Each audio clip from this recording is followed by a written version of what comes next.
5 seconds to go.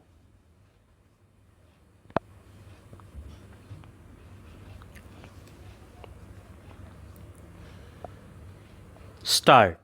Sir, with regard to the family planning program of the Government of India, it is true that our government and our country have been perhaps the pioneers in respect of taking advantage of the World Health Organization expertise and assistance in regard to family planning program, and that in the last several years one cannot ignore some of the good sides of the achievements of the family planning program. Sir, I would like to invite the attention of the government to two aspects of the matter. One is that after having got this experience of some years, more than a decade or two, can we not have some kind of a sustained uniform policy with regard to the various projects and programs of family planning, particularly with regard to two things. One is the assistance that we would like to rope in of the country agencies, because by its very nature this is not something which the government can do. Government can spend money, government can give encouragement, but basically it is a question of educating the people, educating the illiterate, and educating the people in the countryside, and also taking the maximum possible help from the voluntary social institutions, in which a large number of women organizations are also doing a lot of good work. In this regard, the complaint I hear is that the policy of the government in regard to incentives offered is not quite free from faults. From now and then, different kinds of incentives are tagged on while attracting more people. Then, those incentives are not maintained for a particular period of time, so that certain incentives are withdrawn and certain new incentives are given. The result is that the interest in the program is for the incentives offered rather than for the ultimate objective of controlled and healthy family planning. I would therefore request the government to ensure that the family planning program has a certain sustained outlook, that the incentives are well thought out, and that there is no change every now and then in regard to this or that incentive. Then this should be free from one very serious error. This is not only an error, I would say it is a criminal thing.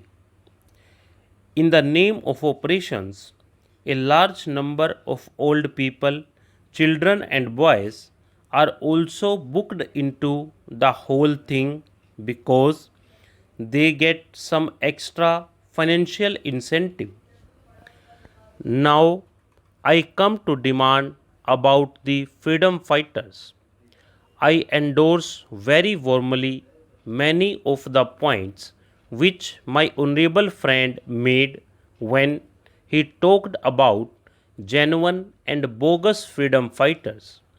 In fact, the government of India themselves, in various replies in the past in this august house, have told us about how many bogus cases were also found out. Here we must remember that to some extent we, the elected members of state legislature and parliament, are also responsible for giving false information or false certificates. I am not saying that this or the particular person has done it. But when the government say that in the absence of any proper proof, the certificate of a member of parliament or member of legislative assembly should be attached, surely the member of parliament or member of legislative assembly should be 100% sure of his facts, and he just should not do it by way of obliging any person. It is there where the bogus cases come. I am only making an appeal through this speech to members of legislative assembly in state legislature and members of parliament here that we take extraordinary care so that we do not issue certificates liberally or irresponsibly, because otherwise it becomes more difficult for the government. The second point is that some freedom fighters are not yet included in this scheme. I do not know whether the minister has ready information at hand in this regard. There is also the project of old freedom fighters' homes. I remember there is one in Delhi, but it is neglected. Some of the old freedom fighters who are living in Delhi are staying in this house. There is no one to look after them. They are not given proper food, proper drinking water, hot water for bath, and so on. Because they are old and infirm, naturally they need these things all the more. Therefore, I would like the government to take particular care of these old freedom fighters' homes. Lastly, although I know that the government of India have paid a lot of money to these freedom fighters, I see from letters received by me not only from Gujarat but from other parts of the country as well, that the papers of freedom fighters are not disposed of, although the applications had been properly sent through the state administrations and more than 2 years have elapsed. Some of them are above 65. If they have to wait for another 1 or 2 years to get their pensions, they may not be available to take it.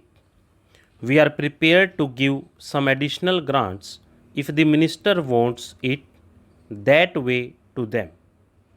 Stop.